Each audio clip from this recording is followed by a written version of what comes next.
Chapter 1, Powerless. This wasn't my first time in a therapist's office. I had been in therapy for marriage counseling and had dabbled with suicide ideation. This was different. I had just been released from Moral Treatment Center for Addiction. A psychiatrist at the rehab told me that I was dual diagnosed and cross-addicted. I guess that meant I can be addicted to anything, which is probably true. The official diagnosis was cross-addiction, chronic depression, and anxiety disorder. It was revealed to me that the 20 years I spent in addiction was a form of self-medication until the cure became worse than the illness and I hit an emotional and spiritual bottom. I was apprehensively waiting to see the psychiatrist. I was hoping he was not as rough as the psychiatrist I had to see before I could start therapy. Dr. Boriosi was a well-respected psychiatrist in the area, but his bedside manner left something to be desired. I needed to see him first for the meds I would need. Dr. Lemon entered the room and shut the door gently. We first made some small talk and summarized my recent stay in rehab. The doctor seemed like a very loving, caring soul. His office was very inviting, with a big overstuffed chair and a couch with lots of pillows. A painting by Degas hung on one wall. His various degrees in psychology hung on another. He asked me to start with my earliest memory. I said I had many black holes in my memory. Dr. Lemon told me remembering is a spiritual experience. We are here on earth to remember our identity. Memories may come back later or not at all. He said that is okay. Just tell me what you can remember. What is your earliest memory? My earliest memory was when I was 5 years old and looking forward to kindergarten. Instead, I with my brother was dropped off at an orphanage. Dad took us to this big building with women that were dressed all in black and white around their faces. I later found out it was St. Joseph's Orphanage. Mother Crescentia, of the Immaculate Heart of Mary, had founded it in 1890. There was a growing problem of deserted children in the city of Scranton. Many fathers died in mine accidents, and the widows could not take care of the children. There are not many details about the abandonment of these children. This IHM order immediately organized a home for abandoned children and adopted the name St. Joseph's Society for Orphans. My mother was in the hospital giving birth to my brother, Matt, the third sibling. I guess family relationships between us and our maternal grandmother were strained at the time. They felt they had no one to take care of us two while she was in the hospital. My mother had 4 sisters who she could have called on to help. Now I know it sounds strange. It's always seemed strange to me. Can you imagine at 5 years old being left at an orphanage? My father left us with the nuns and said he'd be back in a little bit. Ironically, this was the same orphanage that my father lived in for the first 4 years of his life. It was really disconcerting when the nuns told us our clothes were too nice compared to the other children. They took our clothes and gave us old, tattered clothing.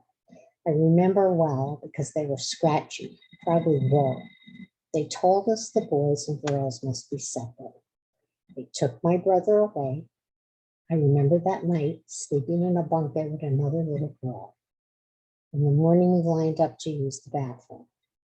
Breakfast was thin, watery oatmeal, and lunch was a soft-boiled egg and toast.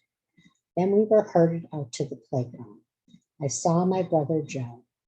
He ran to me and hugged me so hard I almost fell to the ground. The next day, my father came to visit us. He brought us each a Hershey bar. His sister took them and said we could have them after dinner. We never saw a piece of those candy bars. Although it felt like an eternity, my parents alleged it was only 5 days. For some unknown reason, they also decided that I should not go to kindergarten. Whenever I see the poster, all you need to know you learned in kindergarten, I get pissed. I don't remember much of my childhood years after that. I do remember walking home from school with my brother Joe. There was a crossing guard who called Joe the cop, even though he wasn't a cop. He seemed to like us more than the other kids. Anyway, I vaguely remember him inviting us to stop by his house one day after school. We did, and he gave us candy. That's all I remember. It seems inconsequential. But a few days later, he came to our house. He was drunk. He knocked on the door, told my father that he had a beautiful daughter and that he better take care of her. I remember my father getting very angry, and that was it. That's all I remember. At that point in my story, I shrugged my shoulders and let out a sigh. Dr. Lemon took that moment to tell me there was such a thing as dissociated amnesia. Sometimes you have things in your life that you don't want to remember. The brain can just put them in cold storage. That makes sense, I remarked. Dr. Lemon told me to please continue. Joe and I used to walk home every day from school on Pittston Avenue, the main thoroughfare south side. We walked the last 2 blocks to our house alongside Pittston Avenue Cemetery. It was actually the German Presbyterian Church Cemetery. It had a wall that we would climb up and then walk on top of the wall. At the end of that corner was Brook Street, and it was very steep. At the bottom was a creek. Brooks are typically smaller and shallower than creeks. This was a wide and deep body of water, definitely not a brook. I don't know why they didn't call it Creek Street. I guess Brook just sounded nicer.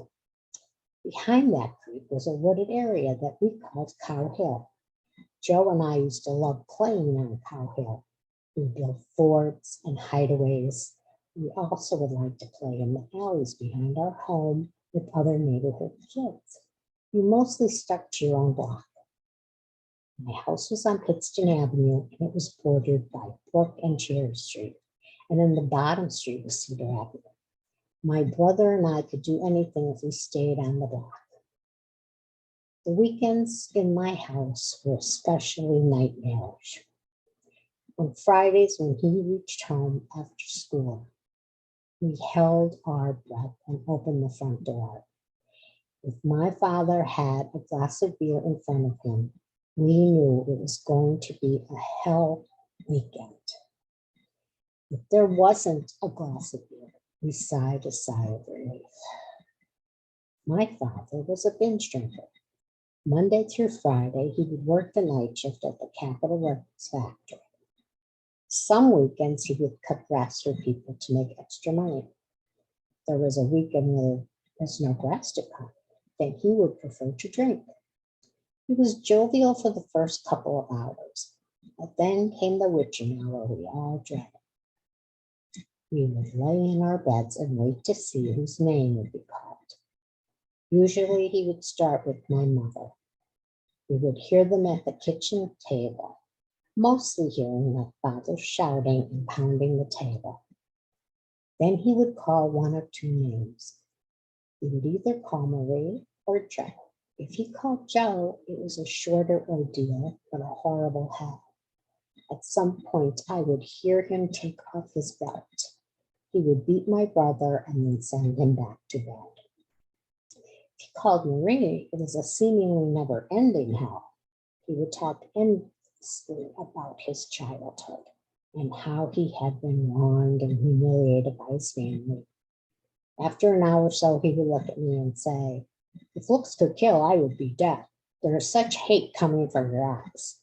He eventually would fall asleep and I would scurry off to bed. Dr. Lemon asked, "How did all of this make you feel when you were a child? Did you think it was normal behavior?" I told him what my parents told me. What happens in your house stays in your house. I never even thought about telling a teacher or a priest. He asked me again, "How did that make you feel?" I answered, "I felt powerless."